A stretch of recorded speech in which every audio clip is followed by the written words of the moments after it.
ассалому алайкум, мардуми тоҷдор. Дигар шумо аз Хитой, яъне ки Чин фартук фармоиш намедиҳед. 20 рӯз, 15 рӯз интизор намешавед.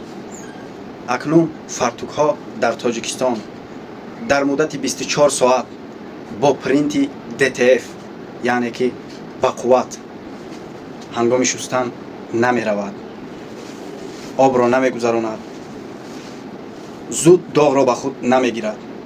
метавонед аз фартук принт заказ кунед. дар муддати 24 соат тайёр карда бар шумо дастафка мекунам. ҳозир ман ба шумо нишон медиҳам. дар инҷо чанд ранг аст.